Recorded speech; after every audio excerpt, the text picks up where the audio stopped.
in this field, but also elsewhere.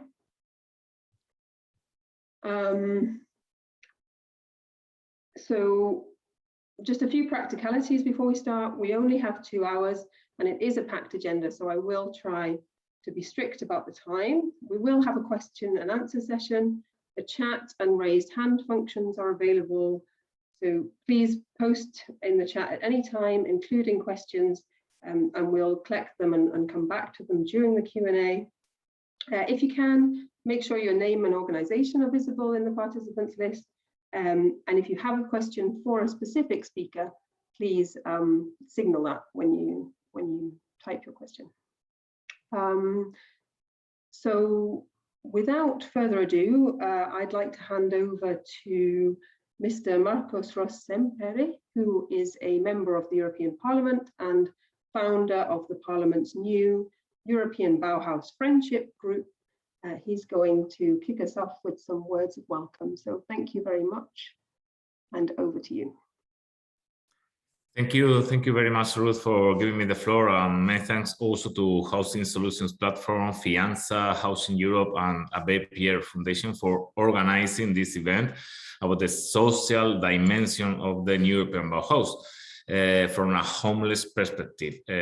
For me, it's an honor to open this event, and when we received the invitation to collaborate in this event, the truth is that from our office, we did not hesitate for a second. We are well aware that this project has a very important social dimension which needs to be addressed. And it is also a pleasure to participate as a member of the European Parliament, but also as an architect and urban planner, which I believe has allowed me to, from the outset, to appreciate the relevance of this project. I think we are all aware that when we speak of a new European Bauhaus, we speak of a cultural paradigm shift for a new political time. The first thing we must be clear about is that we are currently in the Green Deal legislature, one of the most important priorities today, both for our planet and for the European Union.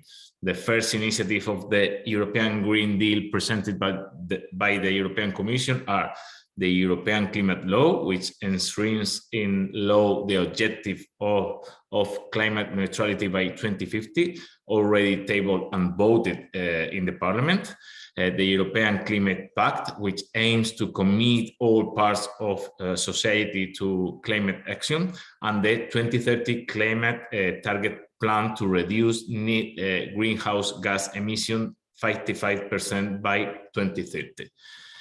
As a second initiative in the context of the Bauhaus, I would like to talk about the transformative power of the European cities as defined by the new Untitled Chapter.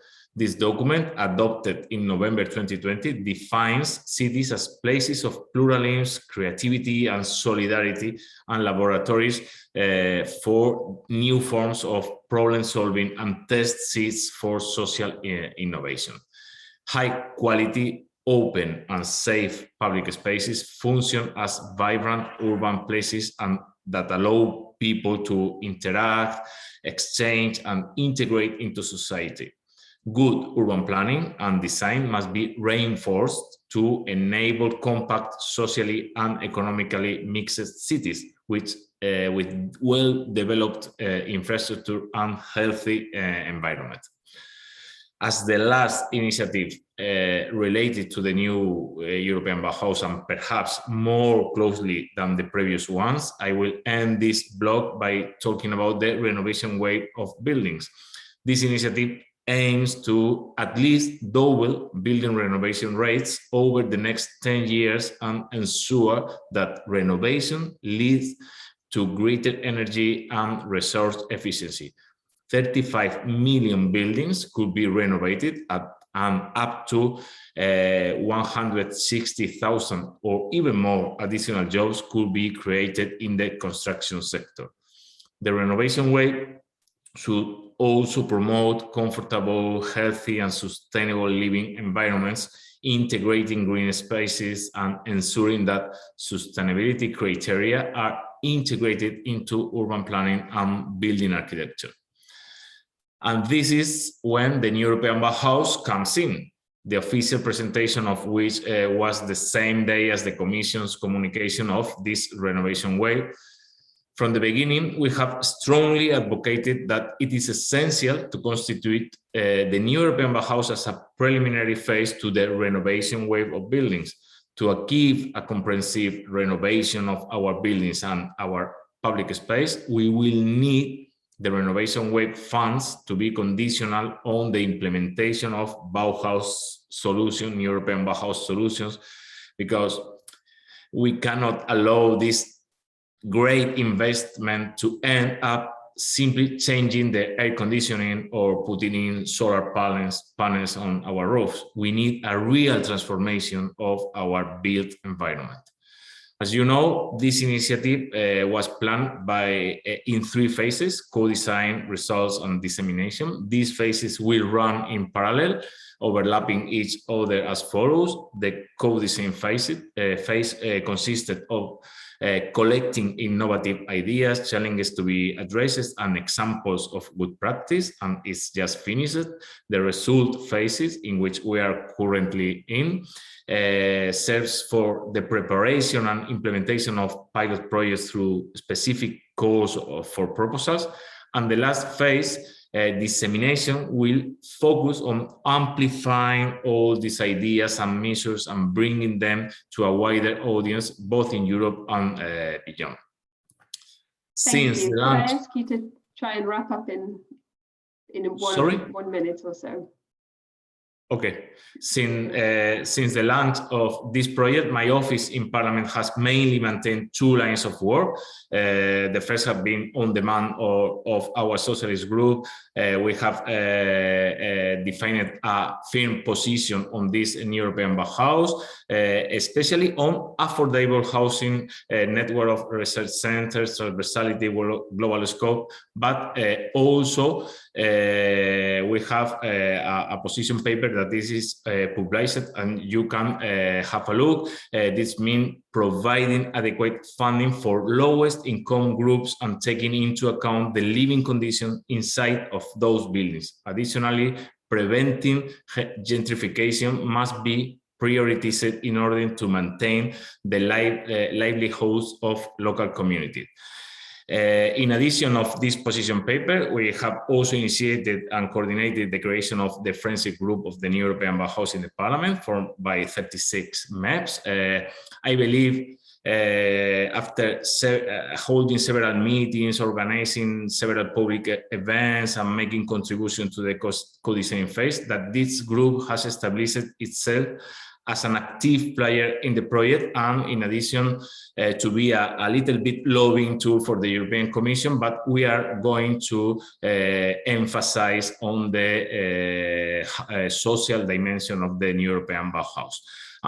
Now we are, where are we now to finish? We are on the 15th of September, we received the European Commission official communication for this new European Bauhaus, which has 4 new thematic axes, and one of them is the third one that is very important: prioritizing the places and people who need it most, affordable and accessible, avoiding segregation, sense of togetherness. We are now in the preparation of the response of the European Parliament to this official communication. In the next days, we will have addressed the INI report to the different committees and the different rapporteurs and shadow rapporteurs. I hope to be working on this. I think this is a very strategic program with a very big framework in which everything can be labeled as new European Bauhaus. I want to end, to conclude, to take the opportunity to mention that, as we can already see, the new European Bauhaus is already considering the perspective of homeless people. In addition to this, is the first edition of the NET Awards, there was a prize in the category of Rising Stars to a project proposing a modular homeless housing strategy for Denmark, where the problem has increased in the recent years. So I would like to to end with my usual sentences in every speech, and that is that architecture can change our lives, but only good architecture can improve them, and good architecture should never leave anyone behind. Many thanks for your attention, and I am at your entire disposition for any question or any doubts. Thank you very much. Thank you very much. I think that was an excellent introduction to our discussion, and very much leaves the door open as well for engagement as this initiative develops and as the Parliament continues its work on it. So thank you very, very much. I would now like to hand over to Ruth Reichstein from the European Commission's Presidential Advisory Board, IDEA. Ruth, thank you very much for being with us. And please, we'd like you to kick off this discussion by telling us a little bit more about the NEB and how exactly it works. So I believe you have a presentation. Yes, thank you very much, Ruth. It's very nice to have so many Ruths in one meeting. I think it's the first time that happens to me. Thank you indeed very much for the invitation. I will not bore you with a super long presentation, but I will just want to use the occasion to tell you a bit where we came from in a way with the European Bauhaus, and then also to focus a bit more on the topic of the day. So I hope that you now see my slide on full screen, and that you can still hear me and everything is nice, and it's working without that I'm doing anything, which is less nice, but okay, I will do with it. So that will help me speed up. I just wanted to start the presentation with this picture because it's for me a picture that is really like showing very much what the spirit of the European Bauhaus is, because as the president always said since the beginning, it's a project full of hope and perspective. And I think this picture from the award ceremony of the first European Bauhaus prizes really shows that yes, we are in a difficult situation. We need to speed up our actions against climate change, but also when it comes to a lot of social questions and so on. But there are things that we can do about it, and these 20 prize winners of the European Bauhaus Prize showed very clearly that it is possible. And I'm very happy to a bit further on in the event also see some of these projects again, because I really think that they are very good symbols as well for what we want to achieve with the European Bauhaus. And here we have some examples. I will not go further into them, also because they are more, let's say, from the building side of things when it comes to the prizes. But even here you see that I mean, everybody is always telling us that we will forever need concrete and steel to build, which is probably true to a certain extent. But here you see that there are also great alternatives, like, for example, building with soil and wood and other nature-based materials. So just again, this message, change is possible and it's happening, and it's also our duty in a way to make it visible and to support and enhance it further. So when the president put this idea of the European Bauhaus on the table, it was, as I said, a project where she wanted to add this cultural dimension to the European Green Deal, to make the European Green Deal more tangible, to bring it more into the life of the citizens, and therefore to concentrate on, let's say, products and areas that are really visible and that we experience every day. And that's why buildings and infrastructure is for sure one of the focus areas of the European Bauhaus, but also other products like furniture or fashion can be part of that. So it's not only about buildings, but an additional reason why we are looking so much into this is, and you might know that already, that buildings account for around 40% of mainly CO2 emissions globally. And I find this an even more impressive figure, they also account for around half of the waste that we produce in Western industrialized countries. So the building and the demolition of buildings, which shows that there is a great risk for our planet, but if you do it right, there's also a great opportunity and a lot of potential to actually do something to save emissions, but also to make our life as such better, if I can just put it in a very black and white way. So, and that's why, and this you might have seen already, we have developed for the Bauhaus this guiding star of the triangle of the 3 values. And what is important is that really the 3 values have the same value. So they are really on an equal footing, and in the European Bauhaus projects, all the 3 dimensions should be mirrored. There are some other principles, and I have to move you a bit because otherwise I can't see my own slides.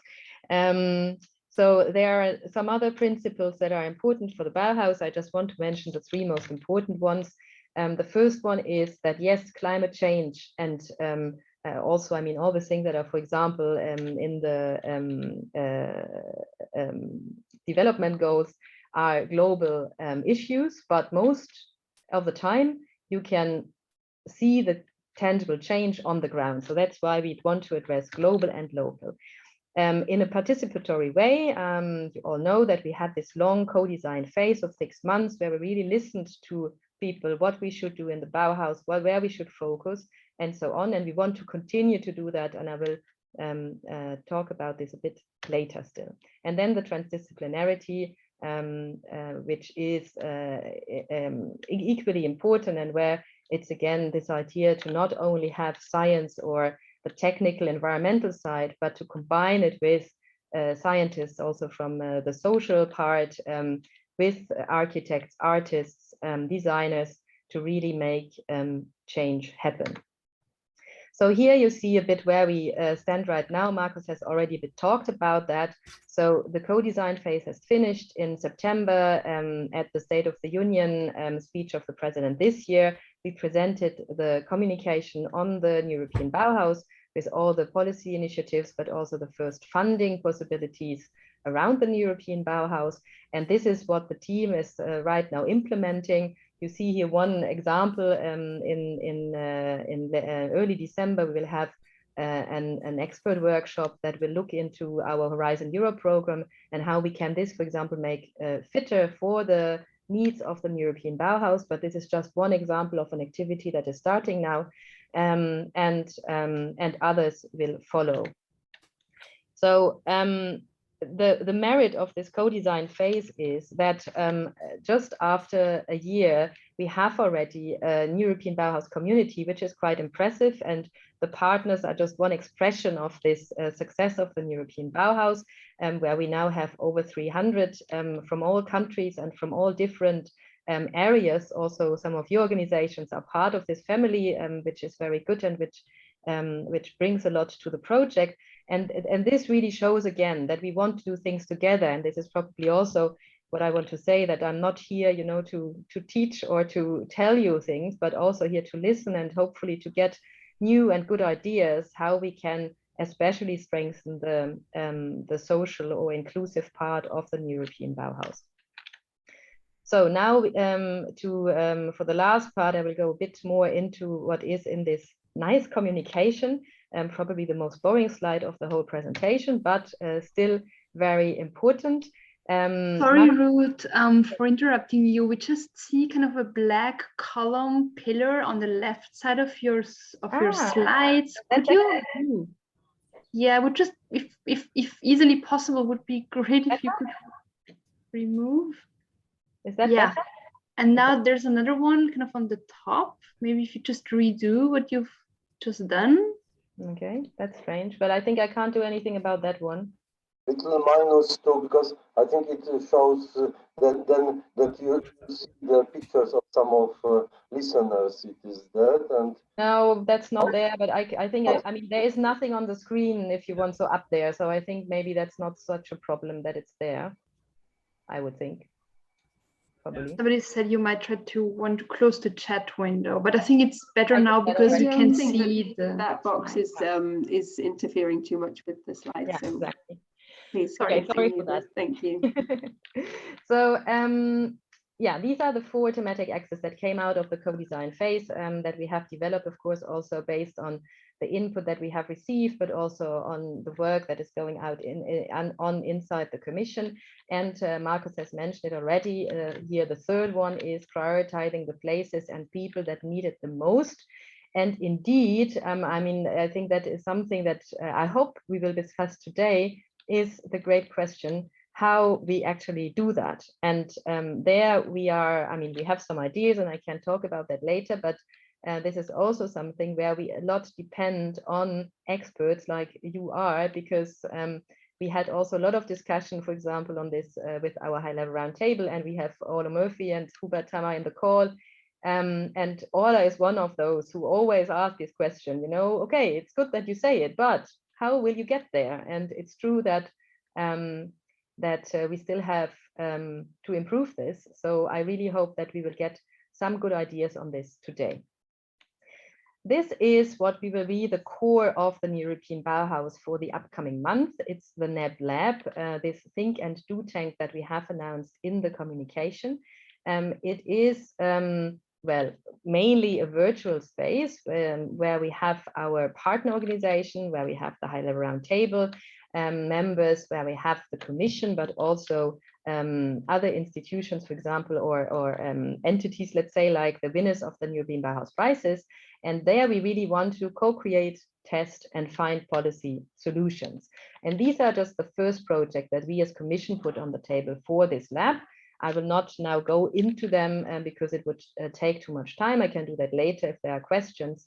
But of course, in all of them, the inclusive, social, affordable dimension is important. So when it comes to the European Bauhaus label, we don't want to look only into, okay, how we can, for example, build more sustainable and with less CO2 emissions, but we of course also want to look into, okay, and what needs to be done that this becomes more affordable for all. So if you want, so this 3rd dimension should be reflected in all the projects that we will have in the European Bauhaus Lab. And then an important moment for the community will be in June 2022, when we will have the first European Bauhaus Festival, mainly in Brussels. But we also would like to have satellite events, if possible, all over the Union, to really have a strong moment for the European Bauhaus everywhere in Europe, and why not beyond. So I'm coming to the end. This is an overview of all the calls that are currently open. I think now they are really all open since 2 days ago, linked to the European Bauhaus. You know that we have one special call on social and affordable housing, which is open right now until end of January. But of course, again, all the 3 dimensions need to be represented in all the projects. So this is something that we will, of course, carefully look at when we will assess the projects. And this is also important to say that, of course, they are also, so the whole European Bauhaus is not meant as a kind of independent project floating somewhere without any connection of what we are doing elsewhere in the European Commission. And these are just some examples of the policy ecosystem when it comes more to the inclusive social dimension of the European Bauhaus, where you know that, and also then this question of homelessness, because the European Commission has also other actions that are ongoing to fight homelessness in Europe. And there you have the European semester, where we committed to that we will look also at this dimension when we give the recommendations to the member states.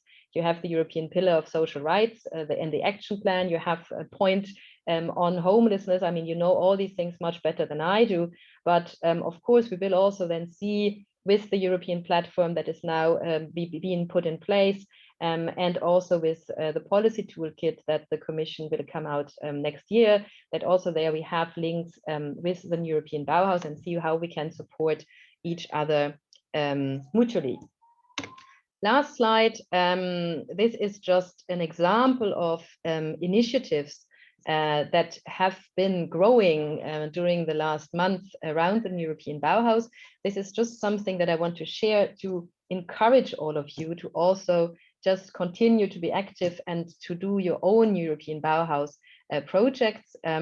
We see here different examples going from the industry, in this case the wood industry, to initiatives more in the education area, like the European Bauhaus Goes South and the European Bauhaus Collective, that brings together a lot of organizations around architecture, design, and so on. So it's just examples to show that this is also what we would like to really support and see growing. We as Commission, we don't want to always, be there to steer everything, but we also just want to give space and room to initiatives to grow and to develop their own European Bauhaus projects.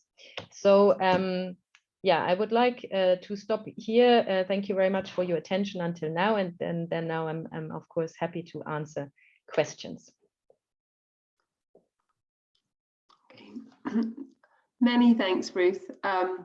So a reminder that you can post questions at any time in the chat, and I think Ruth will be staying with us for the next panel with the presentation of the projects, so she'll also be there for the question and answer that follows that. I don't see any questions or any raised hands currently, but I would perhaps like to ask a question and come back to something that you said in your presentation. I think the last slide was very inspiring, and perhaps we need to think about how we take the European Bauhaus to people experiencing homelessness and housing exclusion. But you hinted at the fact that the Commission is already thinking about practically how to deliver on this thematic axis of reaching the people and places that need it most. And obviously, homeless people are amongst the most deprived and socially excluded in Europe, and the least well served by the built environment. So we could imagine that they would be quite near the top of that list. Perhaps you could say a little bit more already about how practically the Commission envisages delivering on that axis. Yeah, thanks for the question. I mean, as I said, we are really there still in a kind of reflecting stage, because it is very tricky, and it is especially tricky for an institution sitting in Brussels, and that is by definition pretty much far away from what is going on the ground in the member states in general, and then even more when it comes to groups of people that that don't participate in political and other I mean in the discussions that we might have in the member states with a certain privileged group in a way. So one thing is that we are really engaging with organizations who know much more than we do about it, to get input and ideas, and I think that is really crucial. And as I said, that is also why I hope that we can also get some further input on this today. Another thing is that, of course, we try to use all the channels that we have to get as close as possible in the member states. We do that with our representations, we do that with our partner organizations, we do that with the members of the high-level round table, and always also like underlining that that this is not a project for a happy elite, but that it should be as broad as possible, and that then also, for example, the events that are happening in the member states and so on, we always encourage to also organize them in a way that that it can, I mean, that it's easy to access, because it's, of course, I think what we can do as much as we can is to lower the barriers for participation, to make it as easy as possible. Obviously, it is also a fact that in the last months we had to rely almost exclusively on this kind of communication and interaction, which also excludes automatically quite some people. So we also hope that once maybe this winter is over, we can also have more like really physical actions in the member states, where I mean, when we started the project, I was really dreaming of a kind of road show, you know, in the member states, where we can get into discussion with people really in the in the pedestrian streets in the cities. That obviously did not happen, also because of COVID. So I still hope that we can also do things like this, which then still means that we are not there yet, you know, to get in touch with homeless people, for example, but as much as we can proactively to go as far as we can, and then, as I said, rely also on organizations and institutions to help us to get input also from those that might not sit in front of a computer every day and have access to these kind of tools. Okay, thank you very much, Ruth. I think the message will have been well received about your openness to work with organizations that have expertise and experience in this area. Certainly, as Feantsa, we were very pleased to see homeless people explicitly taken up in the communication, and we think that that's a good start. There's obviously a lot of work ahead, especially in terms of making sure some of the funding opportunities can kind of actively reach these types of projects, because they're by nature difficult to reach with this kind of initiative. So we really look forward to continuing the conversation this afternoon and beyond this afternoon. I think there was one chat question for you, which was just about the geographical scope of the initiative. The question was, is the NEB for the EU, for Europe as a whole, or does it have an international scope? Maybe you could respond to that question. Yeah, thank you for the question. So the spirit is for sure that we would like to have as how can I say that, to have as few limitations as possible, and to clearly go beyond the EU and also go beyond Europe. This is why we have, for example, in the high-level roundtable, also non-Europeans that are advising the president. We have partners that are not coming from the EU member countries, and we also do like more and more reach out beyond the European Union. This is something that is only starting, because I mean, it's still a young initiative and we have to build things up. But that was also one of the discussions we recently had with the high-level roundtable. And what is very important there is that we have to be, of course, careful that we don't come with our new European Bauhaus and sell it as, I don't know, the thing to follow to the rest of the world, but that we also keep our participatory approach in this sense, that we are not seen like a neo-colonial force going around the globe and tell people how they should build or how they should do urban planning or whatsoever. So this is one thing, and what makes it a bit more tricky is that, of course, most of the programs that we are using are only open for projects coming from the European Union or slightly beyond. So, for example, we can sometimes go to the neighborhood, we can go to the European Economic Area, but it's very difficult to enlarge the course or the programs that we use the most to non-EU countries. So this is something that we are looking into, but this part of the concrete funding is a bit more tricky on a global level. Okay, thank you. We're pretty much out of time for this session. There is just one more question in the chat, which is about whether or not the NEB includes some courses for university students, and how, if it does, how they might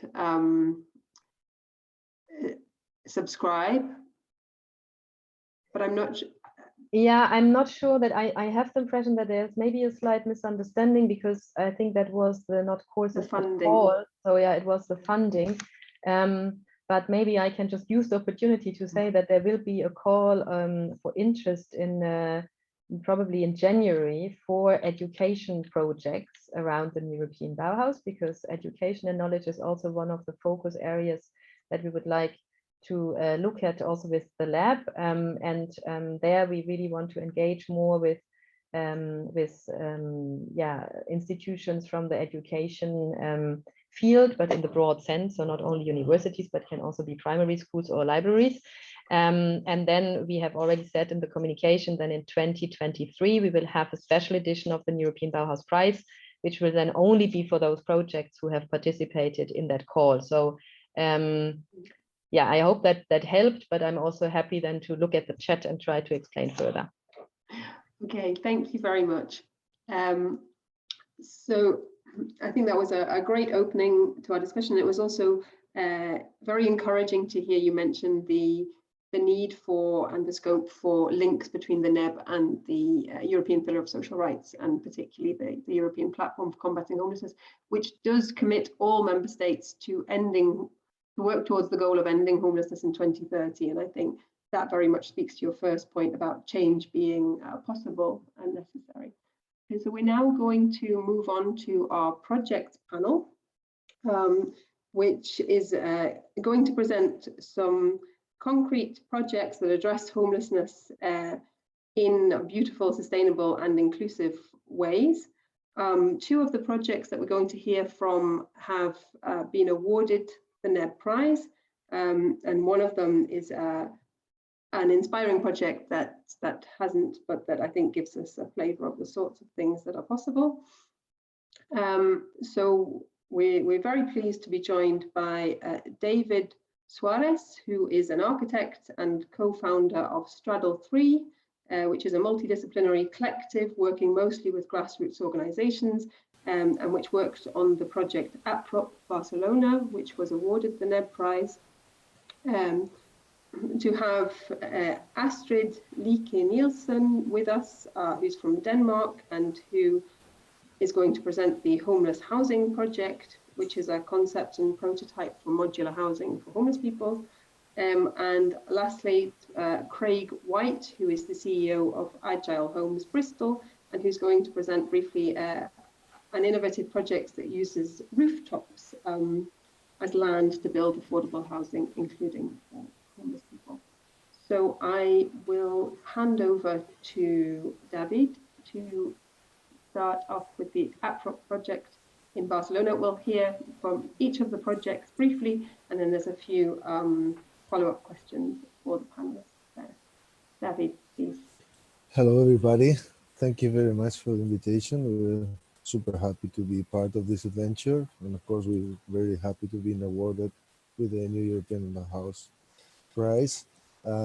Here representing quite a wide network of architects, urban planners, sociologists, environmentalists, but also economists and lawyers that we're working together in collaboration with the municipality of Barcelona, among other public institutions, to explore ways of introducing not only the right to housing, but also the right to the city as a global thing. I will share my screen if possible, trying to, let's see, like this.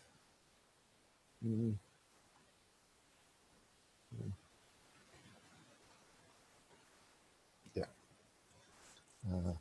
Is it okay? Okay, so the thing is that I would like to provide some context. So the idea, sorry, we went back, sorry. Okay, so the idea, we started to work approaching the city as a whole, and noticing that the neighborhoods that had more problems regarding homelessness and evictions and you know, housing vulnerability were, in our case, the central neighborhoods where, as you can see here, there was the place where no, I mean, not the most of the developments for social housing were carried out. It was like a scarcity of social housing developments currently when we started. So we were looking for non-conventional spaces like empty lots and buildings that could grow and things like that. We propose some strategy that in a circular way would deploy quick, fast, but also ecological and participatory ways of housing, including reversible infrastructures, and also, as when it's possible, including the users as a protagonist of the way. Also, we worked in the exploring different building procedures that could bring like more efficient ways in terms of not only speed but also economic performance, and also the possibility of being reversible, as I was saying. We've been working in different locations in the city. As you can see here, we will focus today in a prop Ciutat Bella, but it's not the only case. We've been working in other programs apart from a prop, but today we will see how in the just near the Ramblas, just beside the Ramblas, which is the core of the old city of Barcelona, there was this space that could be the pilot project for a prop that we developed for the Department of Social Rights of the Barcelona municipality. And it's not a big building. It's 12 dwellings and a public facility. This was the space where it was placed. It was used temporarily as a public space, but then the project is organized in two kinds of dwellings, that the individual units and also double units, able for a family or for a group of 4 people living together. And the thing is that we decided, along with the municipality, to use shipping containers as an open source standard material that could be easily implemented economically and with very good performance in terms of CO2 consumption or energy consumption. So the thing is that the prefabrication allowed us to work simultaneously offsite and inside to shorten the period of building only to 3 months and a half. And the thing is that it was really an experience that was very much exposed to the public, and it was very much in the media, in the way that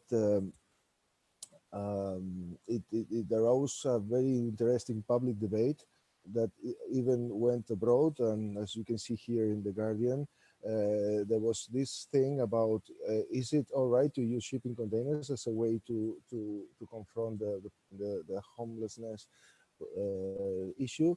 The thing is that we really had very clear that we wanted to be on quality, and the result is that we have a building that has the highest energetic certificate. It has a very good, I guess, that integration in the city, in the old part of the city, and it's like it's a temporary building. It's reversible, but it can stay there if needed. We mixed containers with all kinds of materials that were suitable for this kind of light, dry construction, and the result is very much domestic, and somehow the feedback from the dwellers is very good. The program is going beyond. There are 2 more initiatives ongoing. This is the last one. We now it's starting to be built somehow. And I wanted to focus on the strength and weakness, as we were told. I think that one of the best strengths is the possibility of using central locations where really is needed.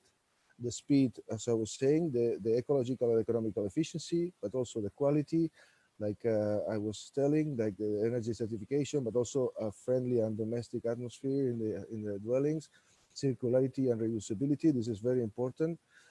But also we have, like, we detected some weaknesses, and this is also a lesson learned. Maybe this modularity of the containers is too close, somehow too rigid, and we're working on solutions combining containers with wooden frame and other kind of structures.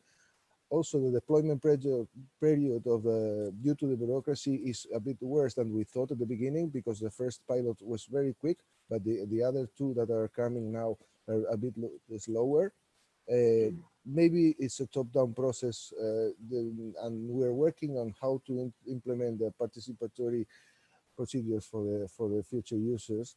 And also, of course, that this is common to many social housing or emergency housing, is not in my backyard reaction from some of the neighborhood. So we have to work, of course, in this kind of good communication and good relation with the urban planning and so on. Well, that's it. Thank you, very much. David. Extremely inspiring presentation, and probably one that we could spend a whole 2 hours on. We'll have questions and more discussion afterwards, but I'd like to hand straight over to Astrid, please, to present Thank you. the second project. Yeah, hi, and thank you. I need to share my screen 2 seconds. Can you see it? Okay, perfect. Yeah, hi, my name is Astrid Lykke. I'm from Denmark, and I made a project on homeless housing, which I've been working on for the past year. I kept working on it after the new European Bauhaus event, yeah, in the summer. Oh, there we go. I will tell you shortly about my first architectural proposal, and then a little bit about my empirics for the architecture I made. I will talk about Finland and how to profile people, and then I will come with a proposal for a future strategy. This was my first proposal for homeless housing. It's built on the Danish initiative called Skæve Boliger, which is for the most vulnerable homeless people. It's for the people who are not able to live in regular accommodations. My proposal had 3 different housing types. Common houses with social support, and the project was very much about the connections between each other and privacy. Here you see that some private gardens, there's some common fertility, and very little insight into the dwellings to facilitate both the connection between the people, but also the privacy that these people require. The architectural intention for the project is based on Danish data, which is made from experiences from existing homeless projects in Denmark. It builds on wishes and needs, which results in the success criteria for these projects to actually work. Some of these factors is that there has to be various selections of housing.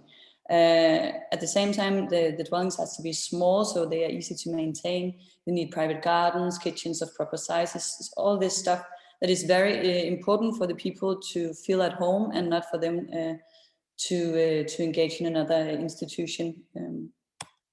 If we zoom out and look at the European scale, Finland is actually the only country who managed to have green numbers in this subject. So I started to look into the Finnish strategies, and they used housing first strategy, which I guess all of you know, but basically it's about that you get in the very beginning you get a housing and accordingly social support for your needs. It shows that 9 out of 10 of these people getting this support is actually capable of retaining their housing situation. I started then after doing this architectural project to try and profile the homeless people in Denmark. It was the data I have is from Denmark, so trying to compare different information about who these people are, to figure out who these people are and what needs they have, to be able to design targeted architecture to make like a proper housing, but to make it right the first way, so to save time, money, and in the end hopefully people.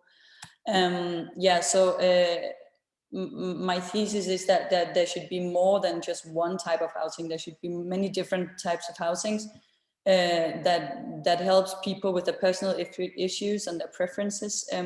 Let's say that you have a dog, you want to be able to it's very small things, but it's very important for these people to retain their given accommodations. For the future, I'm still working on this. It's all a work in progress, but of course I will suggest to implement the housing first strategy, and then architecturally I would suggest that you profile these people in a much greater sense to be able to create targeted and affordable housing for these people, and also to create a barrier selection, but without making architecture that you cannot use for anything. I believe it should be a European strategy overall, maybe socially mostly, and then nationally it can be more targeted.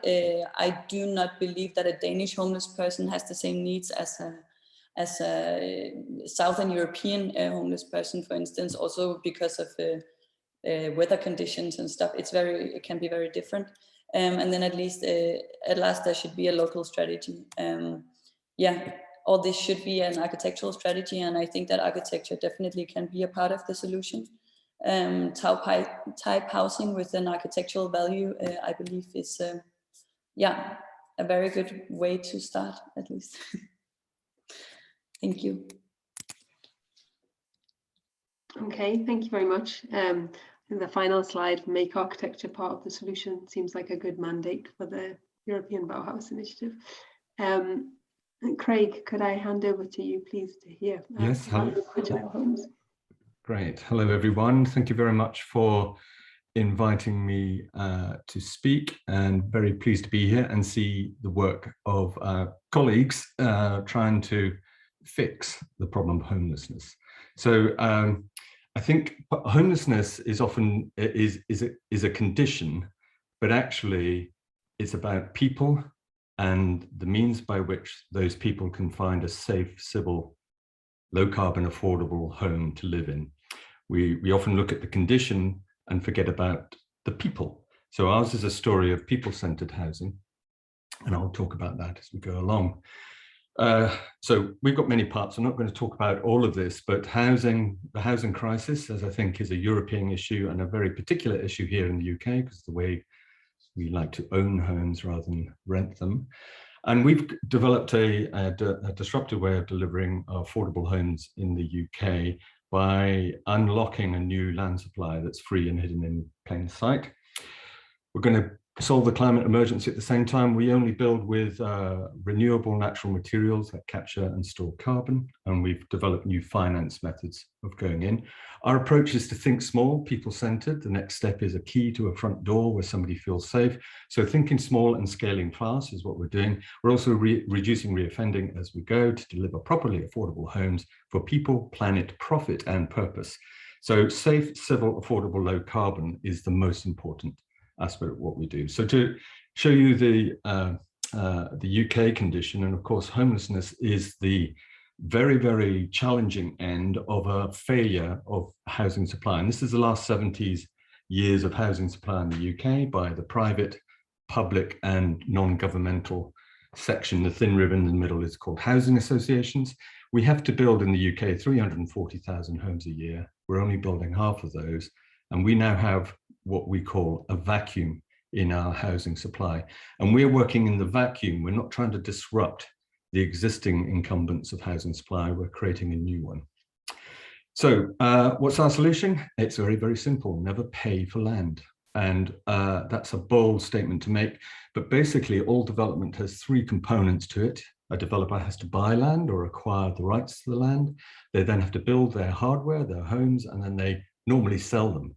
We don't buy land, nor do we sell the homes as a developer. We are not a developer, we are an enabler. So we built this home in 2017 on land, a microsite. Because we don't pay for the land, it's triple glazed, super insulated, and we've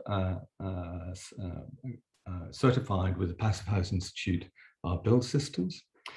We didn't require planning permission, so this is actually guerrilla housing. We didn't seek any permission to build this home. We did it in just 10 weeks, and we're also capturing and storing carbon. We call it TAM, which is an acronym, but it's quite a long, boring acronym. So TAM is the shortest thing we do. So how do we unlock land supply? Well, there are three schemes. I'm going to talk about one. We call the one on the left urban acupuncture, looking at low density estates, working with the community, doing what we call opt-in densification. And we are, the first homes are being acupuncture inserted into spaces that the community has identified where we believe we can help them do their housing need. Then we've got rehab, which is about retrofit. I won't talk about that, but that's that red line bounded site is free land gifted to this project by the council for us to enable the retrofit of the community. But I'm going to talk about a particular project we've got, that is a 1970s office block with 15 affordable homes, not apartment homes, built on top of the roof. So we're like others, we're kind of unlocking space, and I'll talk to that. So that's us zoomed in a little bit, and there's a bit of an animation and a little bit of music. So this is a homelessness charity called Emmaus, and we developed this solution to build 15 1- and 2-bedroom homes on their roof. It's funded by Homes England, and it's a community-led project. And the community are what Emmaus call companions, those people who have a lived experience of homelessness. And you can see there are no single corridors. There is actually a community of people on the roof. We believe creating ghettos, whether they be for middle-class people or formerly homeless people, is the wrong thing to do. This is a resilient community that is a mix of formerly homeless people. They participated in the design and development of this project, and it's a community-led housing project. So part of this is also about creating the place in which people can thrive, be neighborly with each other, or as these two are doing, having a quiet conversation on a shared balcony. I won't run it all the way through, it keeps on going. We have also got planning permission for this project. It's our former office in Bristol, in an area called Stokes Croft, and we have planning approval for another 13 low carbon affordable homes on the roof. A key aspect of the reasons for homelessness are many, and some are linked to people who've had trauma in their life, or may have ended up in prison for some reason. And there is a phrase we use in the UK called the revolving door of prisons, where many prisoners leave prison, and our Department of Work and Pensions deems them to have made themselves intentionally homeless.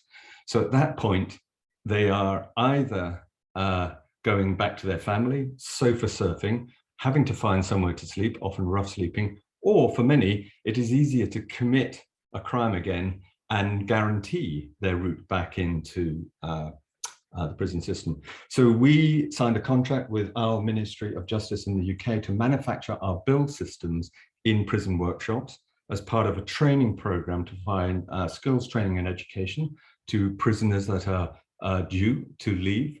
And then when they leave, they go out with a qualification which allows them to have better opportunities for finding work. And the cost of reoffending in the UK is 18 billion a year. So these are one of the cohorts of people that would or might become homeless or reoffend that we're working with. And this is what we call a flying factory.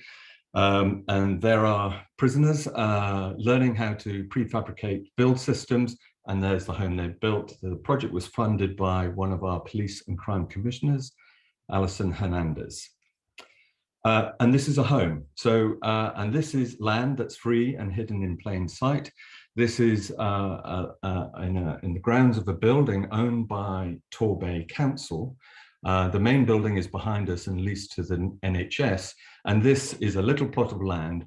And this is a home for a young woman who experienced domestic abuse.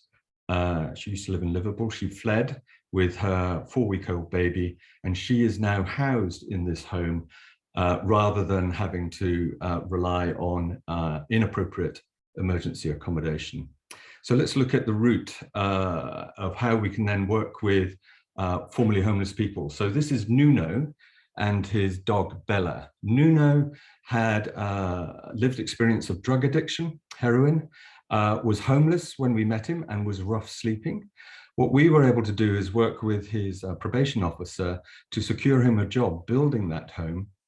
Bella had to be with him because Bella was also the means by which he got off drugs. So we arranged for Bella to be inducted onto the site, and Bella and Nuno would turn up every day. So Nuno is now employed and he's now living in accommodation. I can't show you the picture of the current resident, but this is her asleep in the house. She is now safe and secure, as is her mum. And this is why we talk about people-centered housing. And why do we do that? And we're now going to build 2 more homes on the same site under the rough sleeping accommodation program. And why should we spend so much time trying to solve this? Well, it's the bottom right-hand number there, that actually when you provide people with safe, civil, low-carbon, affordable homes to live in, you actually reduce the risk of them having to rely on other agencies to support their stress, anxiety, depression, addictions. We're lucky to be, we're a startup business. We're well invested in, and we were happy to announce this summer that Crisis, one of our homelessness charities in the UK, took an equity investment in our business, and we're working with the Bristol City Funds, which is a social impact fund for the delivery of projects in the UK. And part of this is all about community. It's not about solving one issue called homelessness. It's about where we all live. And there's a conference coming up in the UK called on community-led housing. There's a link there. It's called Development X. And this is work that's underway in the UK to try and scale what we're doing. So this is the clever bit. This is where it all fits back together. So it's land that's free and hidden in plain sight. It doesn't really matter whether you're formerly homeless or a university graduate in the UK, you're unlikely to ever afford to buy a home. We get rid of fuel poverty because the buildings are so energy efficient. We actually bring grants and new forms of asset financing into this space. We're working with the Prison Workshop. We do this for people, planet, profit and purpose. And our agenda is to go from homeless, but to create a new word called homeful. We need to take the less out of everything. And it's all about a new supply of homes for people in housing need. And last slide is just some pictures of projects we have built over the years. The last bit is we build with straw and timber. So 80% of all those buildings you're looking at are made from straw and timber. I'll stop there. I think I've probably hit my time limit. There's a lot more to it, and thank you very much in 5 minutes trying to get what it is we're doing across to you and everybody else on the call. Okay, thank you so much. We did give you all a very challenging task to present these complex and rich projects in very different contexts in just 5 minutes. So you all did a wonderful job, and thank you very much. I think it certainly did its job as a showcase of projects that take this three-way approach of beautiful, sustainable and inclusive housing solutions to homelessness. We need to move on to the reactions panel, but I have seen already a couple of questions in the chat, and we will, well, maybe there's one that I could just give straight away to Craig, which is, I suspect it might be a difficult question to answer, but this question, are you able to provide a cost per unit of this type of housing? Yes, it varies depending on the size. So we build to space standards, what we call local housing association space standards in the UK. So 1 person, 1 bedroom, 37 square meter home is £95,000, deployed, keys in the front door, carpets and curtains. Thank you. But so, like, all of the speakers from this panel will still be here when we get on to the question and answer. So please carry on bringing up questions. And thanks again. It was a very inspiring panel. We're now going to move on to another panel, which will respond to what we've heard so far this morning, both in terms of the NEB and in terms of these projects. So we have 4 experts from different disciplines in this panel. The first one is Orla Murphy, who's a member of the NEB Roundtable and assistant professor at UCD School of Architecture, Planning and Environmental Policy in Ireland. The second one is Juha Karkinen, who is the CEO of Y Foundation, which is an organization that provides housing to homeless people in Finland and is a kind of internationally recognized leader in housing first responses to homelessness.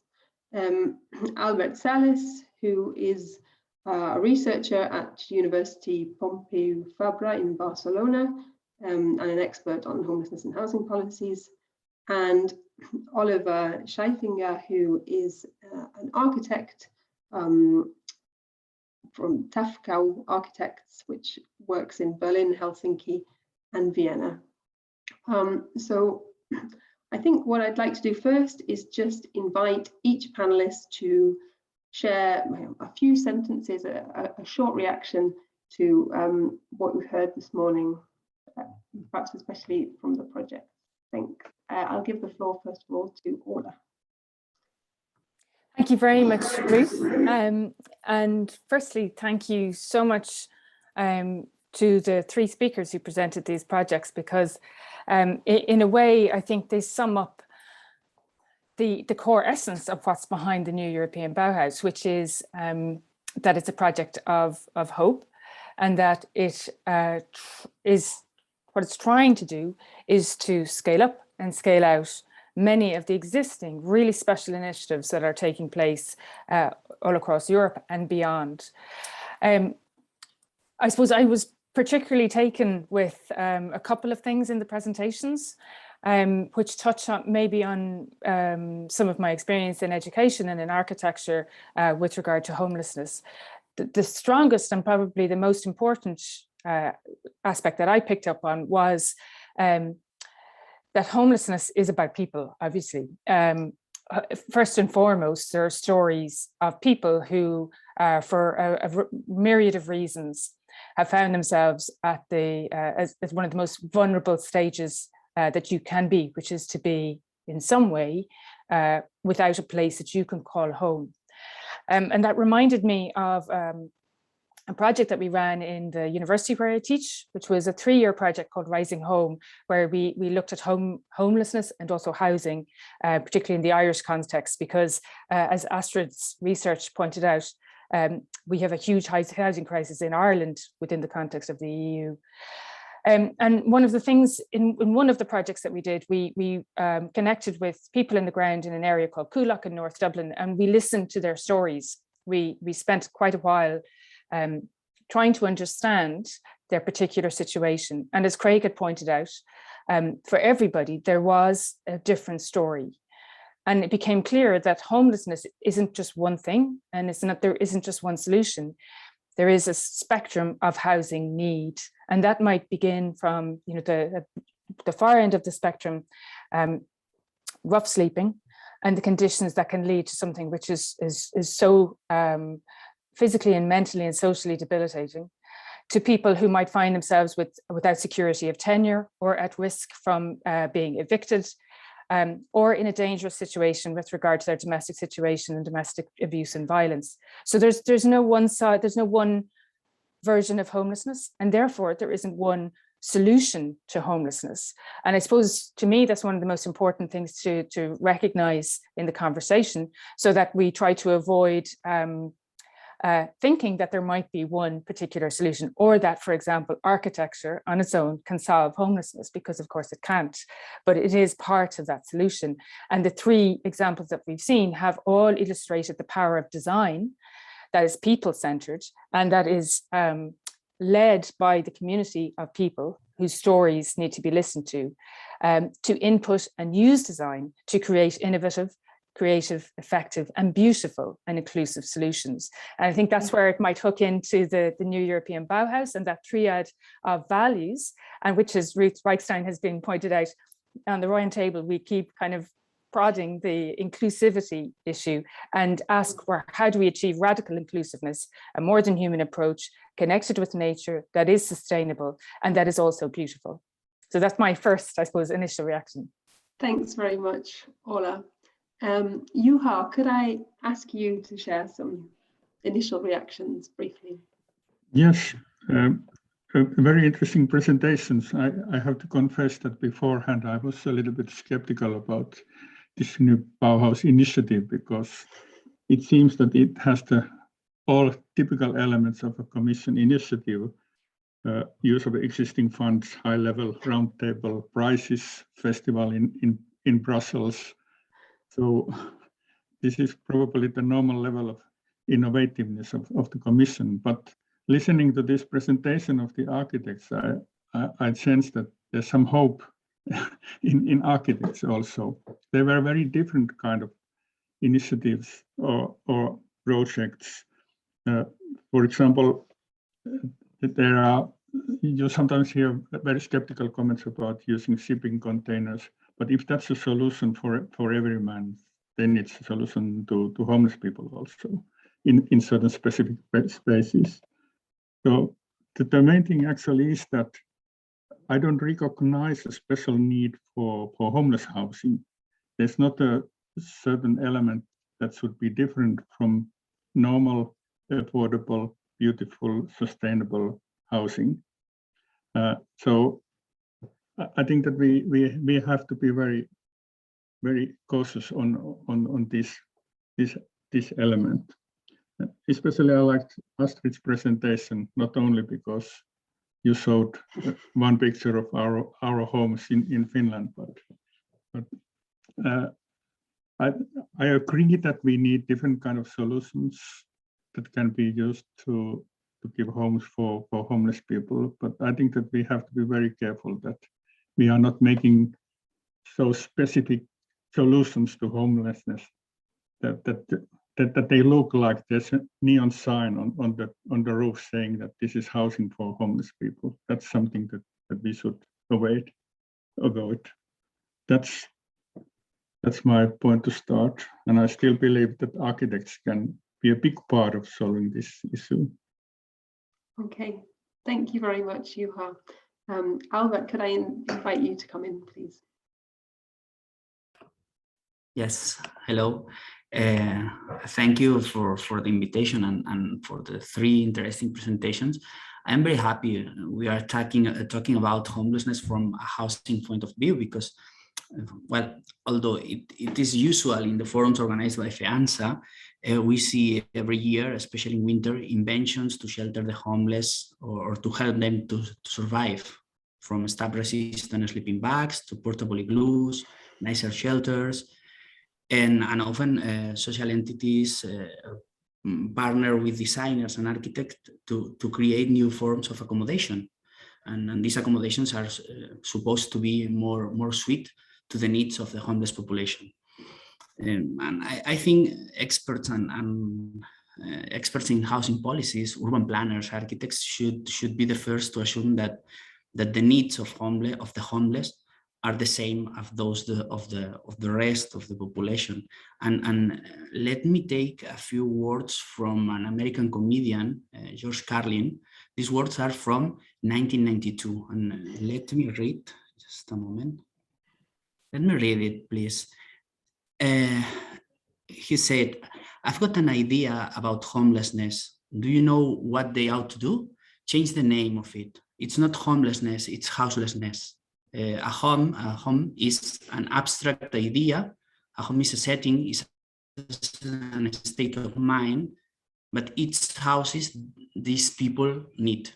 These people need houses, physical, tangible structures." So I agree with Juha. And you might think that it's a minor issue, but in big cities in Spain, the media, part of the politicians, and many social entities and NGOs are still demanding innovative solutions that consist of building better shelters. In Barcelona, in 10 years, we have gone from 1,200 people in temporary accommodation to 2,800 people. And meanwhile, the average time spent in homeless facilities has gone from 8 months to 2 years and a half.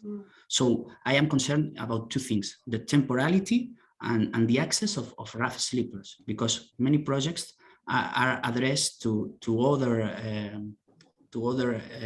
housing exclusion categories and not rough sleepers.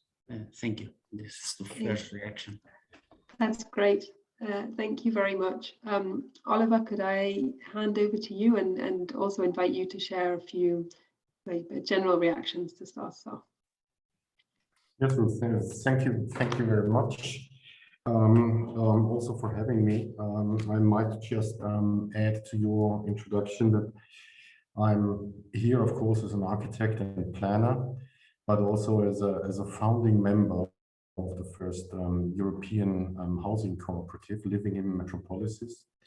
I guess that having seen the perfectly well picked and very interesting projects that you presented, I think that it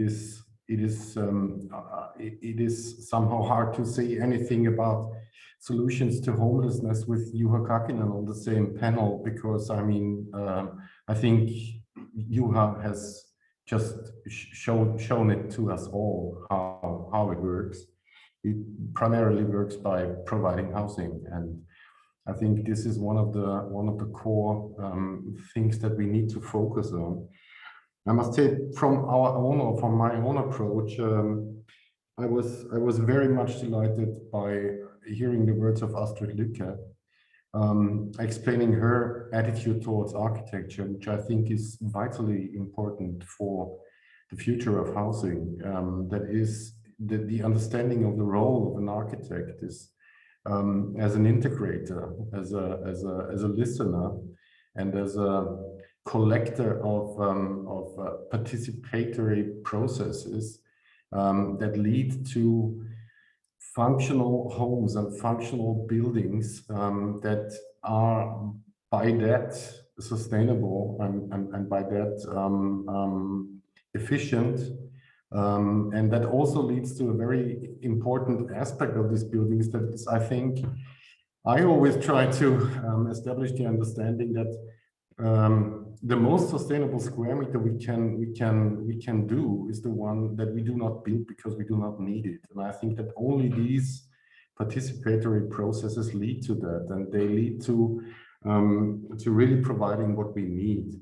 But saying that, I think the background, and that's what I'm a bit missing here, is all the projects show an aspect that we do also experience very much, and that finally led us to founding our own housing cooperative.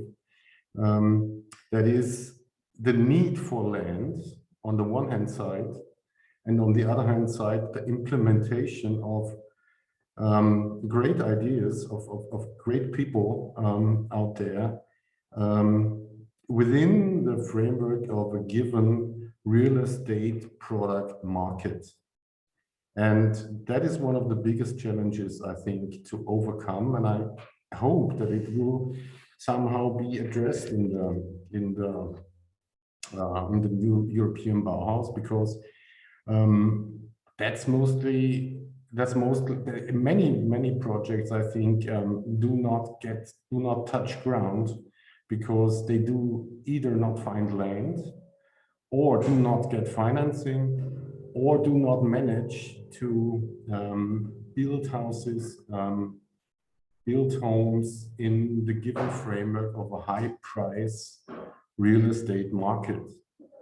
There are strategies we're also trying to implement them, as well as the other projects we just saw, which is on the one hand side generation of places, of building places that have not been identified as such before, and also strategies to by technology on the one hand side, which is like building with wood and straw, is such one of strategies to break out of the common construction market, as well as building alliances of people living in these homes together with the people building these homes.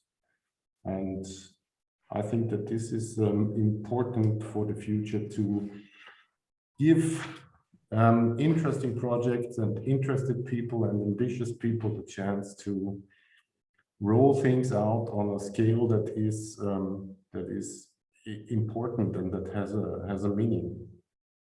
Thank you.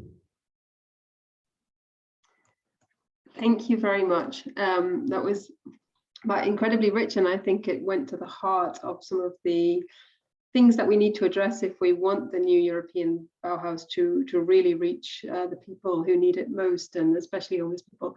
I think there's a kind of a tension in the feedback that there is no one-size-fits-all solution, and yet the solution is housing. And I think all of you illustrated very well that there's no kind of housing for homeless people in the way that there's no kind of one-size-fits-all housing type for anyone in the population, but housing is definitely the solution to homelessness. And the question then is like, what type of housing and where? And yeah, clearly affordability is a huge part of the puzzle, and some of the innovation that we've seen in terms of land and building is part of solving that affordability piece of the puzzle. And I think that also gives us some ideas about how we might judge the very broad term of like the social, because being social as a project is a very broad term, but being, at least the NEB should in part, I think, catalyze projects that are sufficiently affordable and accessible to people in situations of extreme housing need or homelessness or housing exclusion. I think Albert's points on temporality and access were really useful also in that direction, in terms of signposting how we might judge just how well the NEB is able to reach and foster and catalyze projects in this most needed when it comes to housing area. So I'd like to ask a couple of follow-up questions, maybe to start with Ola as a member of the roundtable. Could you say, perhaps, what would your hopes be that for the NEB, like what could it achieve in relation to homelessness?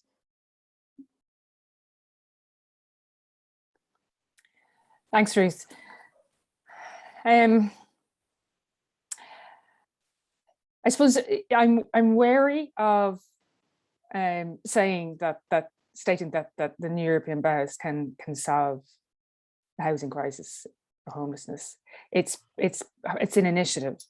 As the population grows, as the European population is going to continue to grow, and as housing shortages continue to be a very serious problem, it would appear that the housing crisis in many European countries is going to become more severe and harder before it starts to be alleviated. Added to that, there are the challenges of the climate emergency. So we have, in one sense, contradictory challenges of how to home and provide housing and a right to housing for many millions of people. How do we upgrade the quality of an enormous aging housing stock within the continent? And how do we do that while at the same time transitioning to a decarbonized continent? So they're massive, very complex challenges. And I can't say that the new European Bauhaus is going to be the magic wand that's going to solve those crises. However, what I can say, and the reason why I was attracted to the initiative in the first place, is that we're going to need more than regulatory systems of constantly saying, you can't do this, you can't do that. We're going to need some vehicles that are hopeful, that are enabling, and that are, from my perspective, the contribution that design can make to that process is significant and has been undervalued to date. And the folding in of inclusivity at the very core of this initiative is really absolutely fundamental to it. Because in addition to the numbers crisis and the climate crisis, we also have a globalization and commodification of land crisis. So we see larger institutional landowners are taking greater and greater control of land within cities. Enormous pension funds are owning whole tracts of our cities. And so the gap between those who have and those who have not is increasing. So putting first and foremost the idea of inclusivity and sustainability, but also building into that beauty, which is probably the least talked about triangle of the new European Bauhaus state, aims to fold all of the policy that is very, very powerful, and it's coming from the highest level of the European Commission down to the grassroots, and trying to thread that through in many ways, from its partner organizations, through policy initiatives, through education, through calls for lighthouse demonstrator projects, through rewards and labeling systems. So using multi-faceted kind of levers to push and pull and try to prioritize these values within a system that is trying to shift away from those, I believe is a good approach. It's complex. It's not going to be necessarily straightforward, but the very fact we're having this conversation today, and hopefully listening to what, for example, the housing sector most needs to be better supported to deliver its aims and objectives for all spectrum of housing need, I think is part of that. So I am hopeful. And it's going to be a journey which is not simple. It's not black and white. It's not binary. But hopefully, design and system design, architectural design, city design, and harnessing the innovation across the cultural construction ecosystems as well that have to move to more renewable and lower carbon construction methodologies. They've all got to move at the same time and move very rapidly. Thank you. Thanks very much. I wonder if I could ask a follow-up question to Oliver. I mean, your remarks about the real estate market sort of, I think, pointed strongly in the direction of some of what doesn't work currently in terms of trying to solve homelessness. And I wonder if you could say, what kind of innovations, changes would you like to see the new European Bauhaus foster, promote, catalyze, and perhaps also, are there things that it shouldn't foster, catalyze, and promote as beautiful, sustainable, and inclusive in relation to homelessness and housing problems? Yeah, let me maybe start with the first part, with your question, what it should. I think the provision of funding for innovative projects is one of the biggest obstacles. There are also governmental approaches to that. For example, there is a cooperative housing supportive system being established in Finland that gives cooperatives with a very small amount of equity the opportunity to realize their projects, which are by just the way they are generated very sustainable, very efficient, and also very inclusive. But being part of, being involved in two of these projects, I must say, they are all struggling at the moment, because no bank will provide the financing under these conditions. And I think this is one of the big issues. There are a lot of experts on the floor and on the panel today, and I think we all know about inclusiveness. We know about sustainable constructions. We know about the avoidance of CO2 emissions and so on and so forth. We know that. We can implement that. But we are moving, or we are existing in a situation where our surrounding is, let me put that straight and blunt, we are surrounded by dinosaurs. Controlling or making housing a very profitable deposit for huge funds of money. And you can't just, I mean, we just did it. We just finished the first 50 apartments in Berlin with this European cooperative. And they are made from wood, and they are energetically self-sustaining, and it's a community thing, and so on and so forth. But it was unbelievably hard to get there in the given market, because you need to find a company who's stupid enough to construct for you to provide housing at a third of the cost for the people who live there than the free market does at the moment. And I think this is one of the hardest obstacles to overcome, is really funding. And my hope is really that the NEP finds a way to provide that, to, for example, enable the Finnish approach to that situation. Okay. Could I continue? Thank you. Very concrete. Juha? Yes, concrete. That's a building material I don't like so much, but I like concrete things. And I think that it would be extremely important to focus on some very concrete examples that might have some transformative character or importance. And I think at the moment, if I think about the services for homeless people, as Albert pointed out, the problems with temporary accommodation, I think that we need a systemic change from temporary accommodation into permanent housing. And in that respect, also, it's important to look for the buildings that are now used as shelters and hostels for homeless people. Would there be possibilities to renovate and convert even some of those into permanent housing? That would be also a sustainable solution. And this kind of changes can act as a catalyst, as they have acted in Finland in changing the structure of the homelessness services. They are not always necessarily beautiful solutions, but they can be sustainable and functional. And I like beauty in buildings, but beauty doesn't hide the ugly reality of homelessness, and we need solutions for that for people. Okay, thank you. So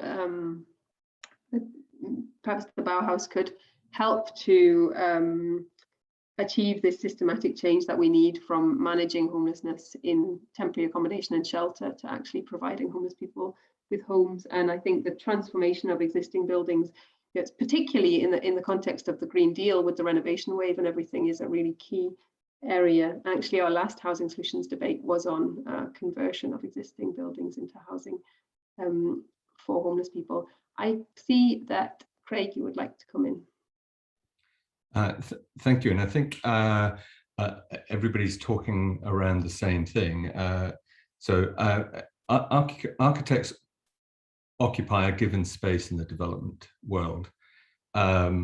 Effectively, we're hired guns, very good at colouring in, great at talking in a particular way about the world.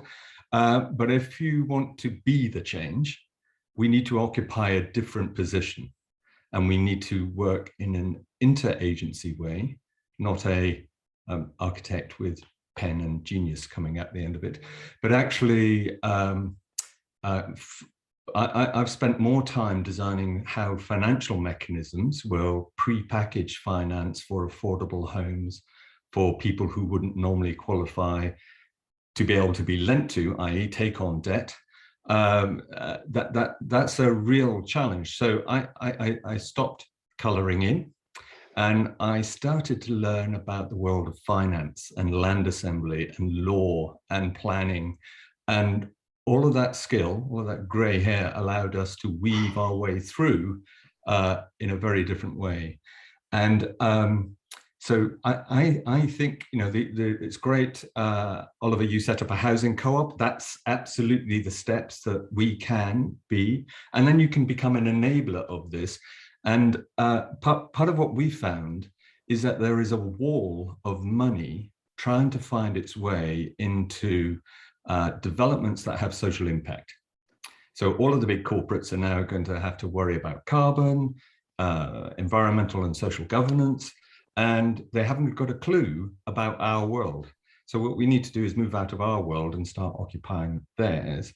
And once we shift the position and if you like, subsume the architectural ego and start working with communities, with financiers, with lawyers, you can actually assemble development models that are new and different.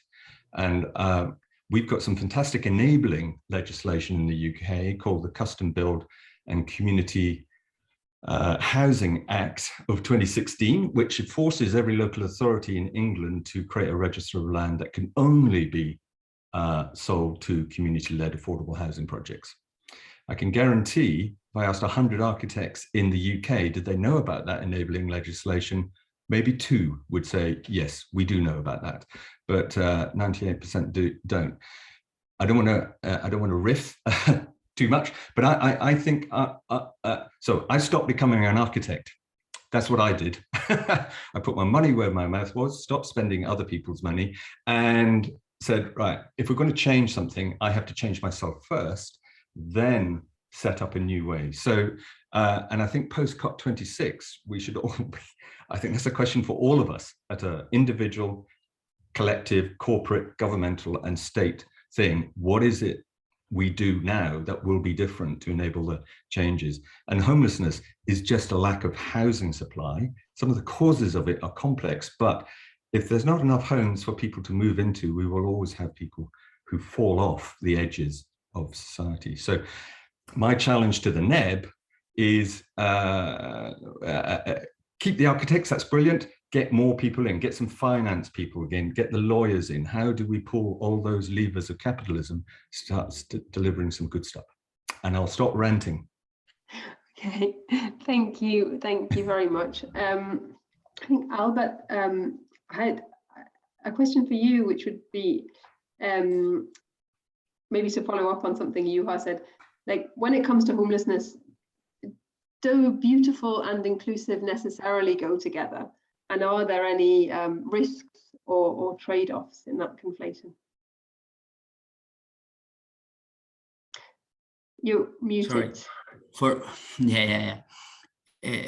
For sure, we need better spaces for homelessness, and not only in definitive solutions. And now it seems a contradiction, but I think shelters will survive in Europe, and for sure in my country and in my city. And the thing is, now shelters, day centers, all facilities addressed to homeless are terrible and pleasant, are not the place you would like to stay. And why? This is the thing that social services are confronting since a long time ago. All facilities for social services are very ugly, and spaces take care of people, and people should feel themselves well treated when they are there. So of course we need better spaces for living, for housing, and for developing services in this context. Great, thank you. Craig, there is a question directed to you in the chat. I think some of your comment answered it very well, actually, but is specifically what economic and political challenges does your approach pose to the mainstream housing industry? So it's a very good question. And we spent, so for example, Bristol City Council is now a partner in the delivery of what we started to call guerrilla housing. They really don't like that phrase. And we now have the first of 350 homes being built in those microsites we showed you. It took 15 months of working with the council, with the legal team, the property team, the development control team, the housing team. There were about 9 agencies just within the council itself. And what we eventually got written into the local plan, which is the way in which planning is controlled in the UK, is called the local plan. We got Bristol City Council to say that Bristol City Council seeks to support opt-in densification for community-led, low-carbon, affordable homes in areas of deprivation. And the disappointing one was the area of deprivation, because the development control team were, oh my God, we don't want this happening everywhere. And we're going, no, we want this happening everywhere.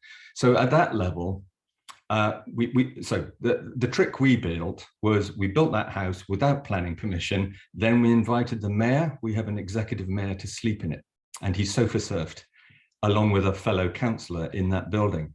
And his agenda was to build 2,500 affordable homes, and he'd only built 250 at the time. And he just said, "How did you do this?" And that enabled. So part of it is to understand the legal policy world, and that's what we get paid for day in, day out as architects and planners, but then work out how to subvert it to the point at which you get people willing to engage in the new models. And we're now working at national level on that. Not easy, didn't get paid for it, but boy, is it important to do. Okay, thanks. I think I see two raised hands, Linda Farrow and then Oliver again, please. Hi, everybody. I'm a colleague of Craig's and co-founder of Agile, and I just wanted to elaborate a little bit on the point that Craig was making about the political and economic challenges.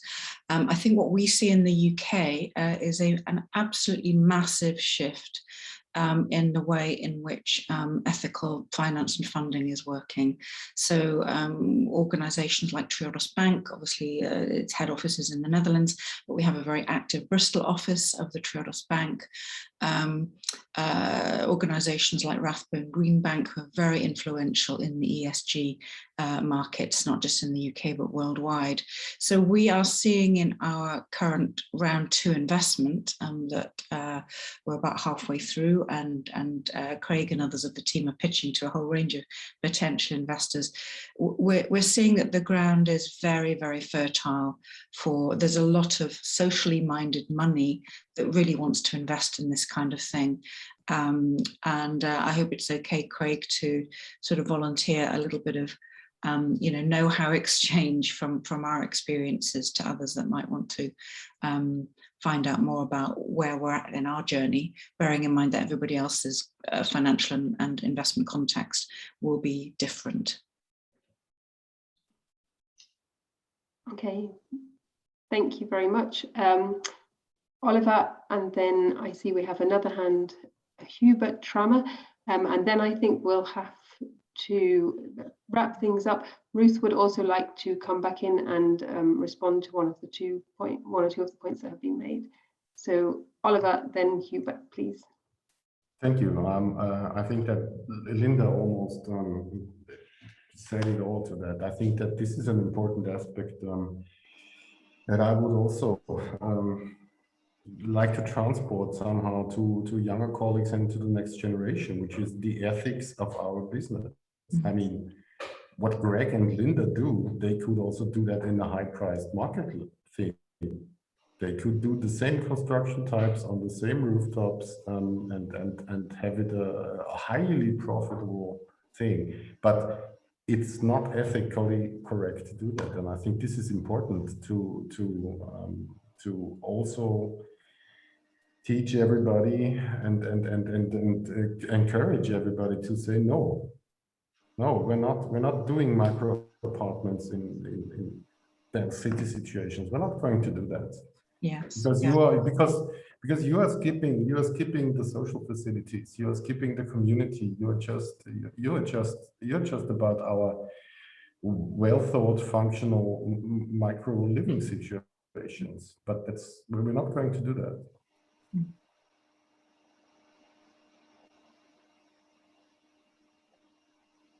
Okay, great. Hubert? Okay, do you hear me? Do you hear me? Yes. Okay, so I have the technical question to David, I don't know, Suarez or Suarez from Barcelona. We do hear you, but it's fading in and out a bit. Perhaps you could come a little closer to the microphone. Okay, so I have the technical, now is okay? Okay, so I have technical question to David, I don't know, Juarez or Suarez from Barcelona.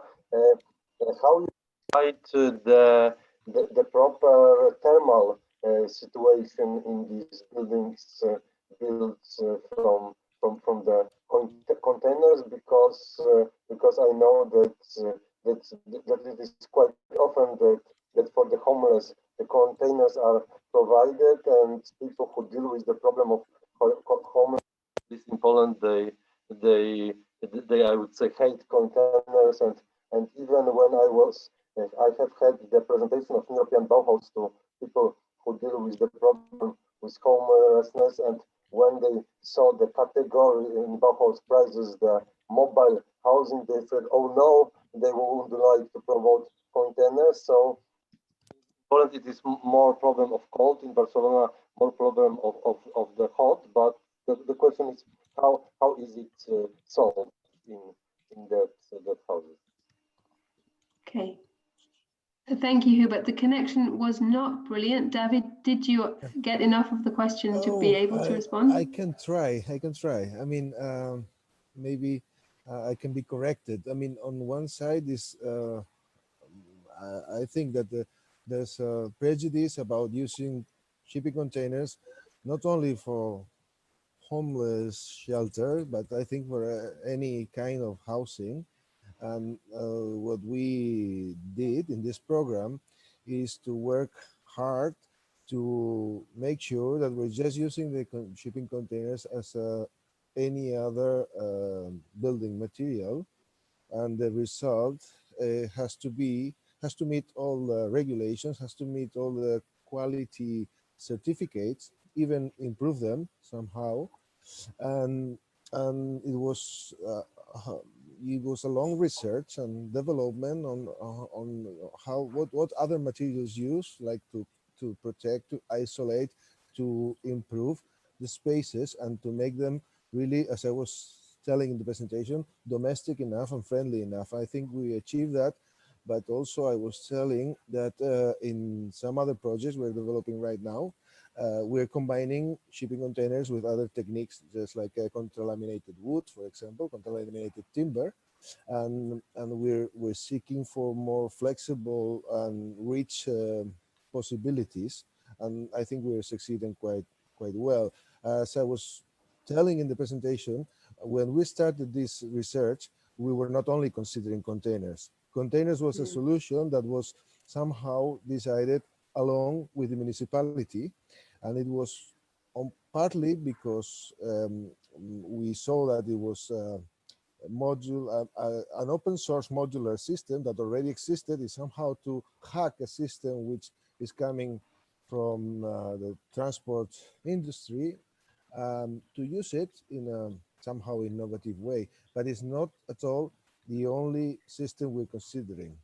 I'm sorry because I didn't listen very well to the yeah. But I think that this may. I think you answered to what I heard of the question, definitely. And I think the key message is probably it's about the adequacy and the quality of the housing rather than about modular or not modular. There's actually another question directed to you, David. So perhaps before I give the floor to Ruth, I can just invite you to respond to this one.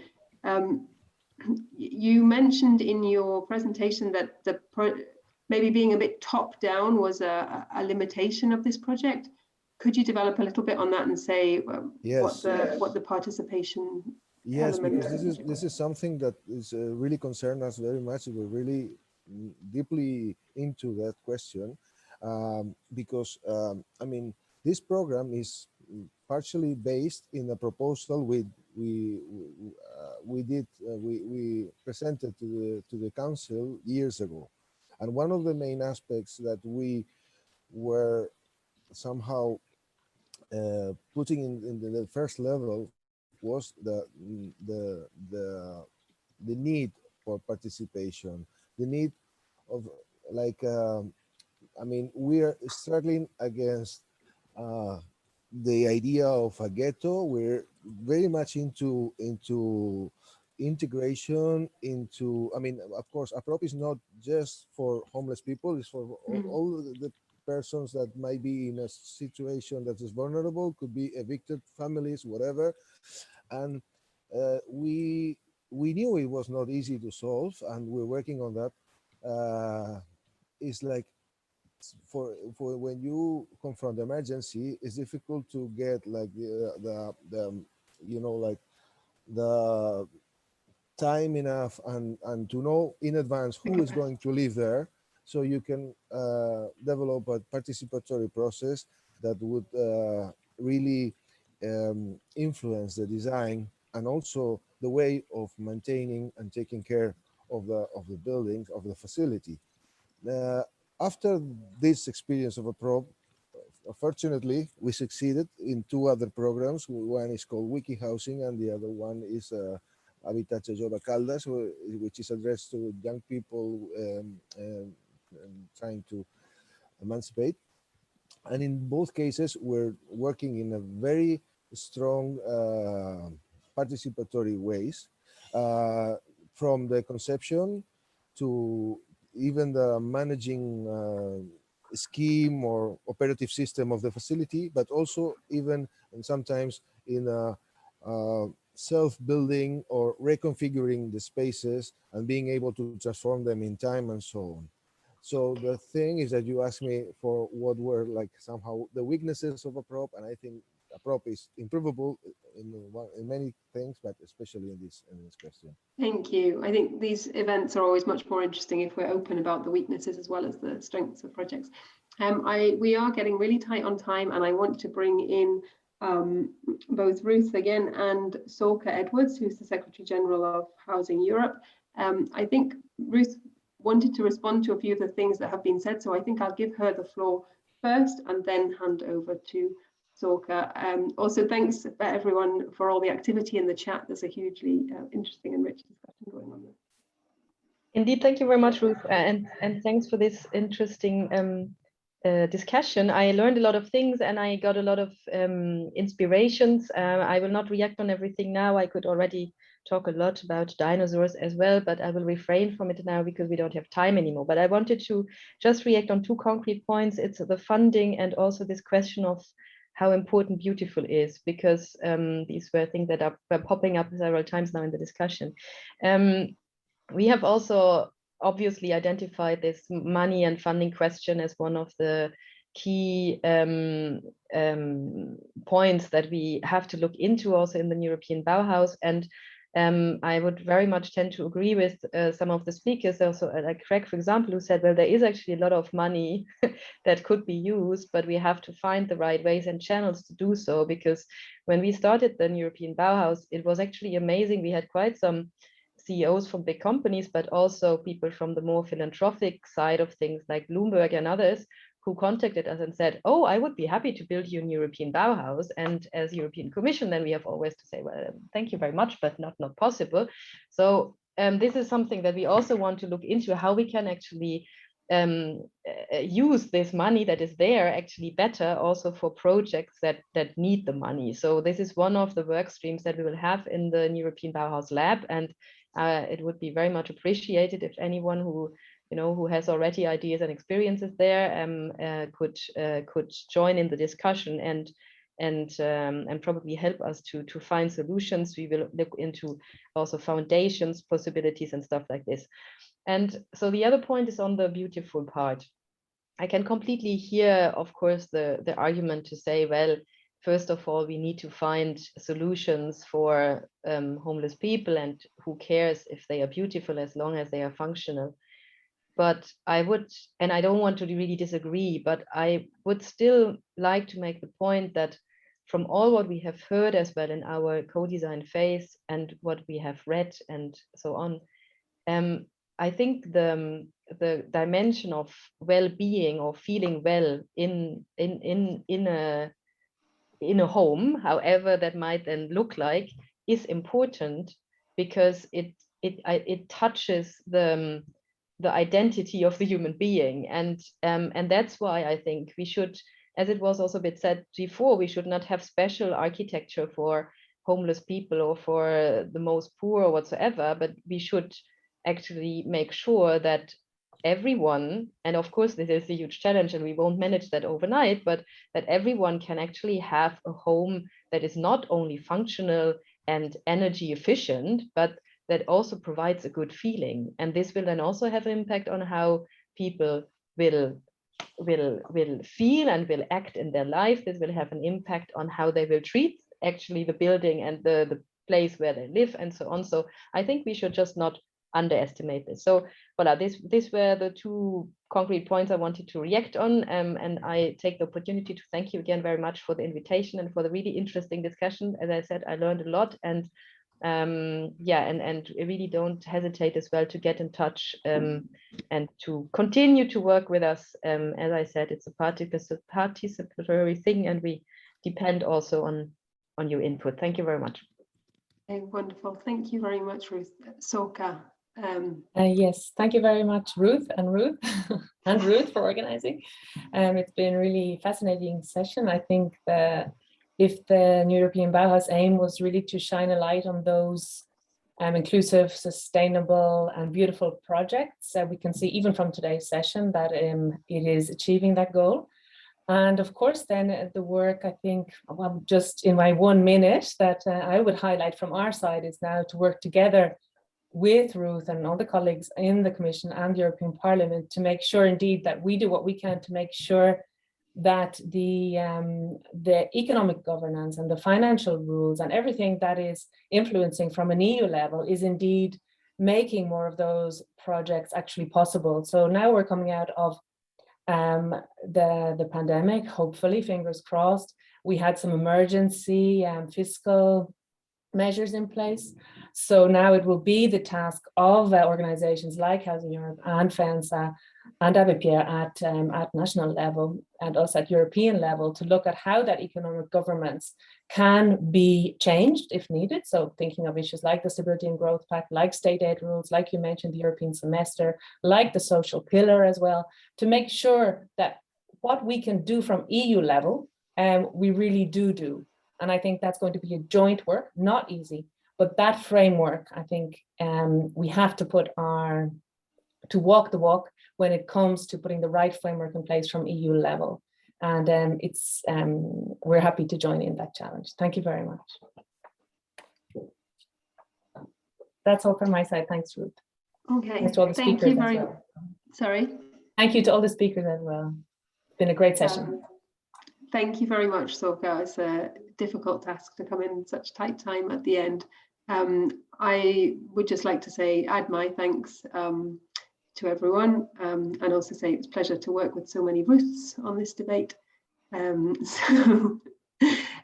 Hopefully this won't be the last discussion we have on this, but one of the first.